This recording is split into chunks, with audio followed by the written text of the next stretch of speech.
San Francisco's Board of Supervisors has voted to expand a program that would help unhoused people return to their homes by offering them bus tickets. It will now be another tool in an effort to reduce the city's homeless population and build a better Bay Area. Hey, we both want to introduce Leanne Melendez. Thank you, but I We fight for that honor. Yeah, here with an update. Yeah, well, you know, I always say that everything needs to be improved no matter what, and even the most successful programs. And Homeward Bound has been around for nearly 20 years. And during that time, 13,000 people have gone home to someone who cares about them. But let's get real. Because of COVID and other factors that you'll see mentioned in the story, the number of people sent home went down. Well, today that is slowly changing.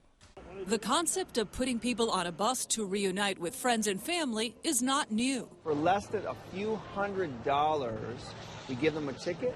Majority are from other parts of California. And again, it's voluntary. The program to help the unhoused find their way back home is, and for decades has been, called Homeward Bound.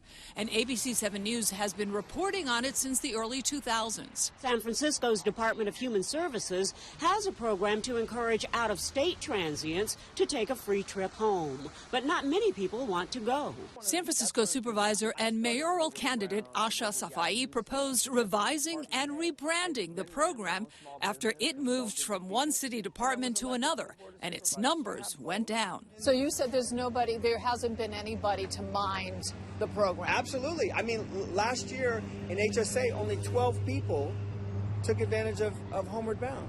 When in the past, they were doing over 1,000, 800 to 1,000 a year. The issue has now become a political hotbed. Mark Farrell, who is also running for mayor, posted, quote, "Mayor Breed let the program wither to a shell of its former self, serving nearly 3 times fewer people. But it's well known among nonprofits that the program was hit hard during COVID. Public transportation wasn't accessible. You know, we weren't able to put people on buses and get them to where they wanted to go. Also during the pandemic, the homeless became more isolated and the use of fentanyl escalated dramatically. More people became highly addicted to a drug that, according to the Centers for Disease Control and Prevention, is 50 times more potent than heroin. What keeps you here in San Francisco? I mean, I have habits that are, easily more accessible out here, unfortunately. What is more accessible? My substance use. Torin Raylia moved here from San Luis Obispo and admits his drug problem has kept him away from home. If you had the opportunity to go back home to a relative or parents, if you do have, would you take that opportunity, or is it hard for you at this point?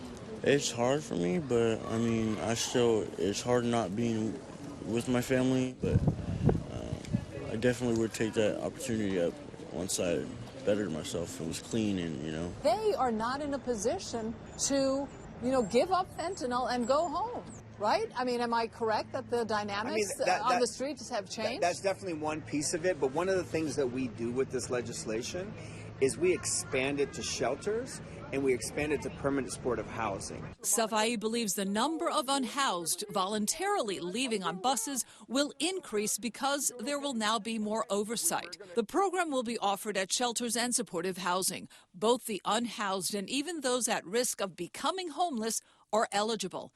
The data is now collected for the public to see in real time. Emily Cohen is with the Department of Homelessness and Supportive Housing. We will be publishing a dashboard on our website and on the Human Service Agency website that will combine data from both of our programs and publicly communicate the scope and depth of those programs and how they're working. From a cost perspective, and then versus the emergency room visits, shelter, all the different sorts, you're talking about thousands and thousands and so if you're talking about in a budget crisis, in a deficit, which we are in, there is an incentive now to help reunify people with their families, because it's also going to save the taxpayers of San Francisco a lot of money.